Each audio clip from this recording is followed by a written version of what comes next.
Oke, footage gitu.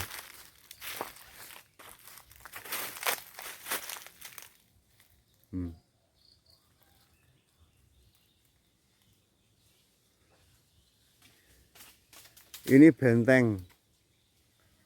Jenengannya apa yang ngaranya ya, tapi ya istilah yo. Irigasi no.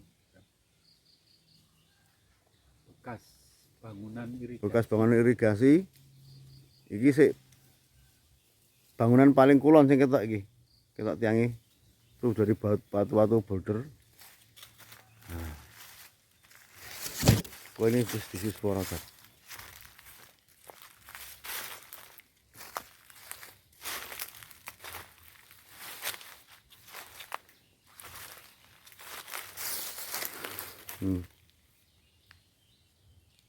Masih ketok bangunannya ini gunung-gunungan iki kayaknya dulu. Ini sisi selatan. Jadi tingginya sekitar 3,5 tapi ya. 3,5. Terus lebarnya berarti totalnya sekitar ya 4 sampai 8 meter lah tekan si lor kono. Nah, berapa panjangnya yang masih tersisa? Saya foto saya.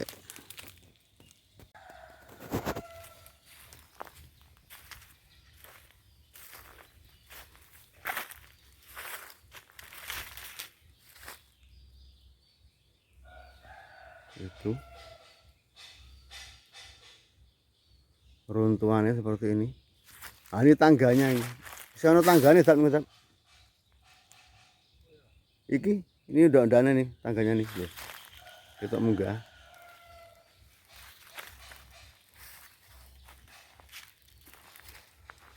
Ini runtuhannya nih.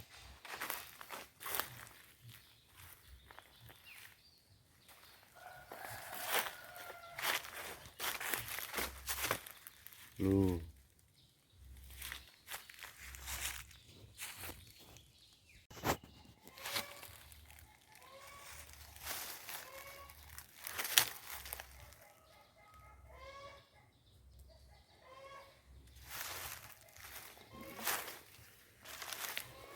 Tuh. Ini kegunaannya untuk irigasi zaman kultur Starso ya, mungkin ya. Berkembang itu di sini ya nanam tebu untuk keperluan sugar apa bahasa Londone kae pabrik gula.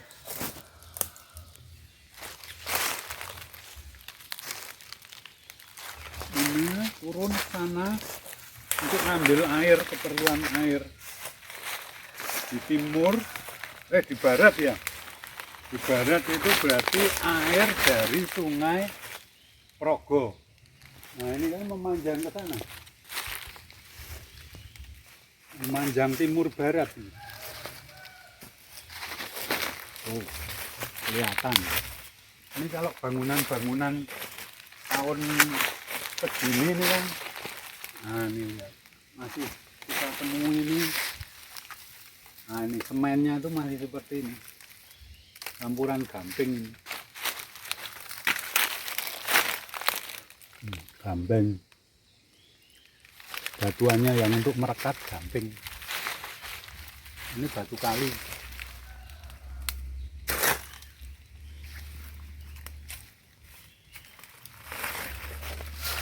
Ciri-ciri tahun 90-an ini. 1900 maksudnya, bukan 90-an. Nah, ini apakah ada hubungannya dengan keberadaan pabrik gula? Kemungkinan besar. Karena kalau dilihat tingginya segini kan untuk memfasilitasi air ya, irigasi ya. Yang paling dekat di sini itu ada pabrik gula Sedai pakai I, U, Sedayu. Kalau ejaan Indonesia Seda pakai Y, Sedayu. Nah, U-nya itu kalau ejaan tahun itu tuh OE, Sedai Oi, sedayu. Pak, ini kalau ini untuk sarana saluran irigasi, ya toh. Ini segede ini, setinggi ini kira-kira berapa meter Pak panjangnya Pak? Kalau panjangnya yang di sekitar sini yang kita bisa temui 300 meter aja mungkin lebih ya. Bisa dibilang kalau sampai pojokan desa sana itu ya, kalau kita ngukur pakai Google Earth tadi ya hampir 2,5 sampai 3 kilo sampai di SMP 2 mana tadi?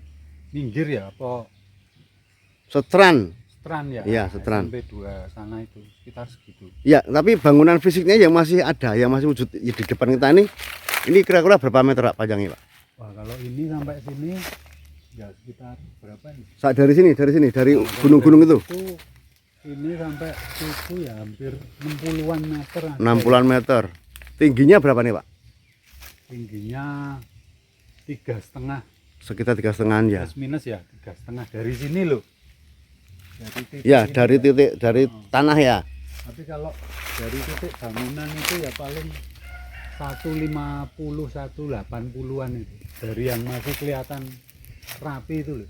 Ya. Kalau bawah kan pondasi ini. Nah, terus yang naik ke atas itu sekitar gitu. Pak, terus itu bentuknya segitiga gunung-gunung itu apakah dulu memang konstruksinya seperti itu ya? Ya kemungkinan besar malah itu yang asli loh itu. Jadi bangunan tuh kayak segitiga gini. Nah, gini. Ya toh, ini yang sisi sayap ya kita bilang sisi Ya, sayap. yang sisi selatan itu ya, sayap selatan. Selatan pasti sayap utara juga harusnya ada, sayangnya sudah runtuh.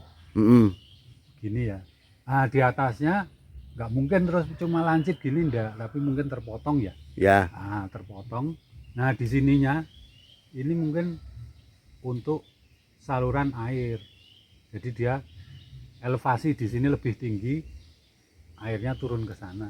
Jadi memang daerah sini kan dibuat lebih tinggi. Tahu-tahu sana elevasinya turun. Nah, air kan terus mengalir ke arah Oh ya gitu, betul. Pantasnya yang di timur tadi kita nggak menemukan segede ini ya, setinggi ini nggak ketemu ya. Makanya mungkin ini paling tinggi. Terus kita sayangnya nggak nemukan untuk mengangkat airnya yang dari barat Sungai Progo ya. Progo itu naik ke sininya pakai apa? Ya kan, Iya. airnya kan pasti dinaikkan. Teknologinya pakai apa? Teknologinya pakai apa? Kita kan nggak bisa berandai-andai. Kecuali kalau kita buat, oh kira-kira seperti ini ya, kata kira-kira itu yang harus digarisbawahi. Tapi kalau penemuan seperti ini ya baiknya ya yang otentik semua tuh. Iya.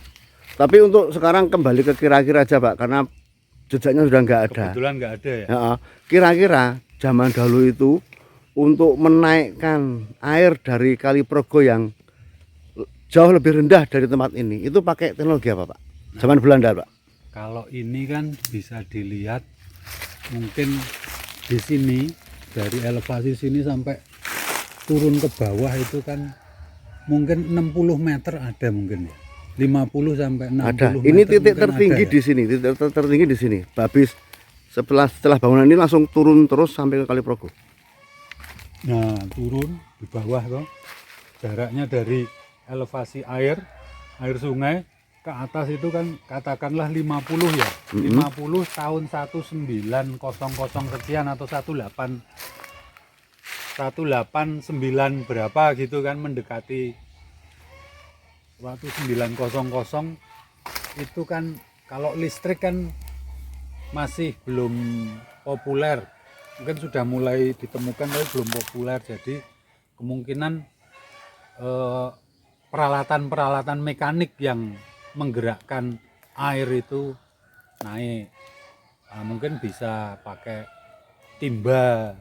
Nah, timbanya itu caranya mungkin apa, pakai kincir. Kalau kincir tapi setinggi itu kelihatannya juga apa ya, sangat belum memungkinkan ya, karena tinggi sekali. Nah, mungkin ada kayak apa ya, naiknya perlahan-lahan, satu undak per 10 meter.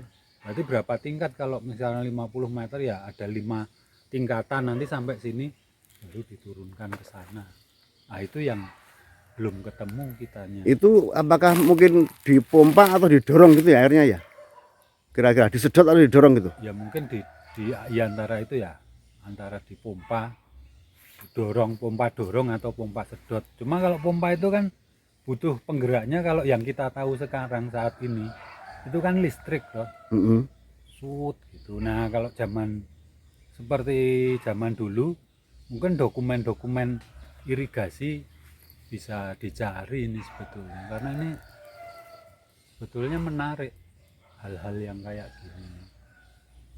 Oh berarti gini Pak, seperti tadi ya naik beberapa tingkat tadi, memang di sini dulu katanya, jadi sebelah sana, sebelah timur dari bangunan ini, Sebelah timur bangunan ini iya dulu itu dibangun semacam bak, banyak sekali bak-bak iya, seperti iya, bak iya. kontrol itu. Jadi nanti kalau sudah di sana airnya penuh, Dikeluarkan. dikeluarkan, dibagi ke timur ke kebun tebu yang Donon mungkin ya, Ya. terus ngidul ke kebun tebu yang Jati Desa atau apa gitu loh. Oh ya bisa, sangat masuk akal kalau itu, karena ini lebih banyak nantinya larinya kan kalau air irigasi sepanjang ini sampai di Sedayu sana, katakanlah ada pabrik gula, itu kan lebih banyak ke gravitasi ya, jadi air mengalir Berarti panjang elevasinya dibikin dronjongnya di sini ya? buat ronjong. Oh ya masuk akal. Berarti pantesan di sini bangunannya sangat besar, sangat tinggi. Sangat tinggi. Tapi begitu ke timur semakin rendah, semakin rendah. Betul. Oh ya.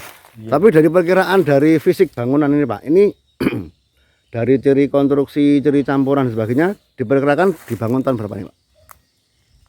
Ini kalau sebetulnya kalau kita ambil yang tadi campuran perekatnya tadi itu, kita cari bangunan bekas Belanda, katakanlah tembok-tembok di Sedayu, itu bisa dimiripkan, dicocokkan. Nah berarti sejaman dengan itu, artinya harusnya ini dulu terbangun, disiapkan untuk lahannya, baru tahapan berikutnya dia bangun pabrik. Begitu bisa panen kan masuk ke pabrik gula, tapi kan butuh air toh. Ya. Nah jadi untuk ladang tebunya, komoditas tebunya kan harus hidup dulu. Berarti ini dibangun sebelum pembangunan pabrik gula ya? Nah kalau pakai logika, Ya, logikanya pasti seperti itu. itu. Ya. Enggak pabrik gula dulu, terus sudah banyak orang-orang Belanda yang jauh-jauh dari Eropa datang, akhirnya mereka cuma nganggur di sini kan juga pasti tidak seperti itu. Jadi ketika sudah siap, ada kalau ini kan zaman kultur stelsel ya, jadi ini sudah punya swasta kalau kayak gini nih. Jadi mereka Hindia Belanda itu cuma menyewakan kelihatannya tanah-tanah sama ngambil pajak ya, jadi yang membiayai ini rata-rata ya swasta zaman Oh dulu. gitu. Jadi bukan milik Pemerintah Hindia Belanda. Iya, kayak pabrik-pabrik gula itu kan banyak di sini, di Jogja, Jawa Tengah, itu ya rata-rata milik investor. Makanya tidak cuma bangsa Belanda saja yang dulu sempat ke Indonesia, ada dari Jerman juga banyak, karena investor Jermannya yang ke sini. Oh gitu. Belgia dulu masih jajahannya Belanda ya, jadi tapi akhirnya kan kalau Belgia itu kan bisa merdeka pas zaman Pangeran Diponegoro waktu itu perang kan. Nah waktu perang si Belgia ini tahu kalau kondisi keuangan Belanda itu sedang tidak baik, mereka kan memerdekakan diri. Terus negara-negara lain, tapi kelihatannya yang paling banyak waktu itu mungkin malah Jerman ya. Jerman. Pantas teknologinya banyak kita temui yang lama-lama tuh teknologinya pakainya simen gitu ya. Nah betul, iya. Oh iya. Begitu. Nah terus ini Pak, tentang wujud yang kayak gini. Ini runtuhnya tuh kira-kira tahun berapa dan kejadiannya apa? Soalnya kan ini di wilayah Sleman paling barat ya, mepet dengan Kali Progo. Itu apakah mungkin dulu ada gejala vulkanik, tektonik atau mungkin secara geologis yang menyebabkan runtuhnya bangunan ini? Nah, ini lebih banyak kelihatannya karena tidak kerawat. Jadi harus diteliti ekonomi dunia waktu itu. Kenapa tiba-tiba mereka bisa membuat bangunan yang pada waktu itu bisa dibilang mahal, kemudian kok ditinggalkan. Nah, apakah kemudian kebutuhan gula waktu itu di Eropa berkurang atau bagaimana, atau sudah tidak menarik bagi investor, akhirnya kan satu persatu pabrik-pabrik gula itu kan tidak terdengar. Cuma kalau di Jogja karena terus dilanjutkan kaitannya dengan keraton itu kan Madukismo. Iya, betul. Cuma itu saja. Kalau yang lainnya kan sebetulnya ada cukup banyak ya. Berarti seperti ini keruntuhannya ini murni karena memang usia ya? Bukan usia karena dan gempa atau apa gitu ya? Bukan. Karena perawatan tuh kalau seperti ini. Dan apa ya? Karena jaraknya jauh-jauh, jumlah pekerja dan modalnya dulu juga mungkin mereka juga ketat. Yang penting dapat untung, bisa kembali ke Eropa. Ya yang bangunan-bangunan seperti ini jaraknya jauh dari pemukiman ya kurang diperhatikan. Mungkin seperti itu kelihatannya ya. Tapi kalau tahun-tahun segitu gempa besar di Jogja kelihatannya tidak yuk langsung rusak tuh kelihatannya enggak. Kecenderungannya karena si yang punya modal itu enggak mau merawat jalur irigasinya ini. Kira-kira seperti itu. Kerusakannya ya mulai dari kecil, mungkin ada yang bocor, didiamkan segala macam. Dan bangunan irigasi kan rentan rusak karena kan dia lembab. Iya, betul. Terus nanti gampang.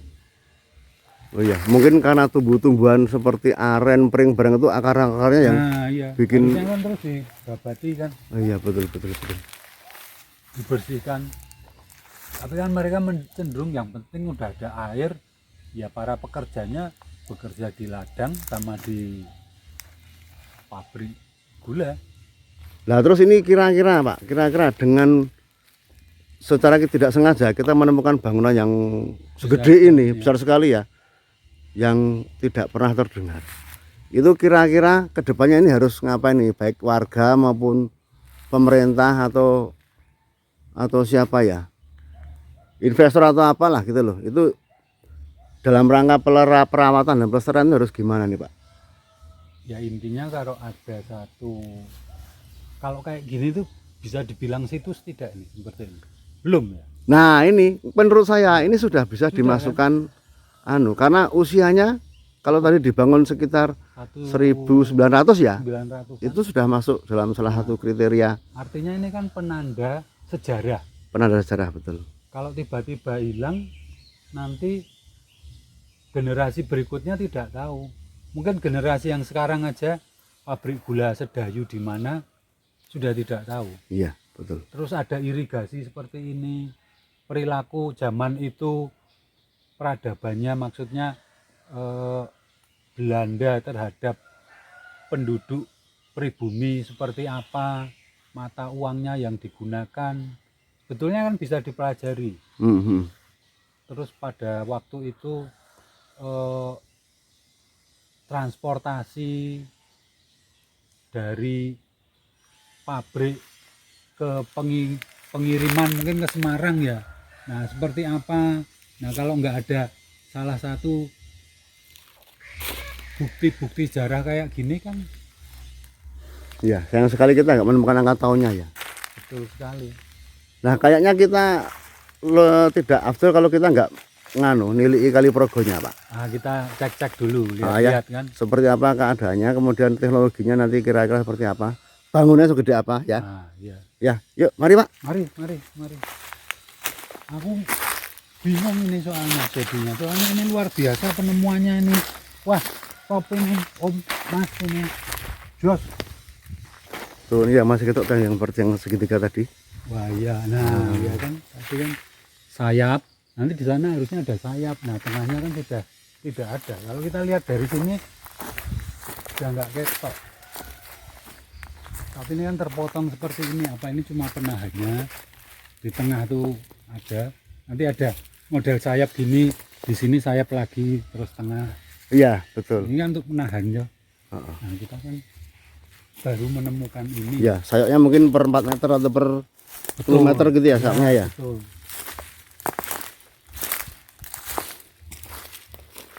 Lah ini ada nih Pak. Nah ini salah satu yang ini paling pojok paling ujung kulon nih yang kelihatan ya masih tersisa nih Pak. Nah, kalau ini kan posisinya kalau dari sini coba. Nah, dari sini. Nah, ini kan bisa dibilang tengah, ya kan? Terus ini itu kan sayap. Yang sayapnya itu ya? Nah, iya kan? Oh ya kelihatan. Nah, Iya. Di sana harusnya kan ada sayap lagi. Nah, ini yang mungkin yang tengah ini. Ya bangunan tengahnya ya, tengahnya ya sebelum ya. Mungkin sayapnya mungkin di sekitar sini atau sana lagi ya mungkin ya sayapnya ya. Betul.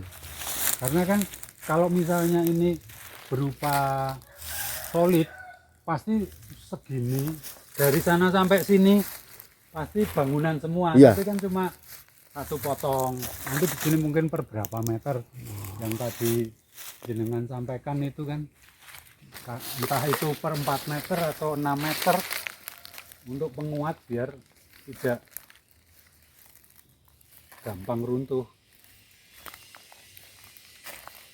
Ya. Yuk. Mari.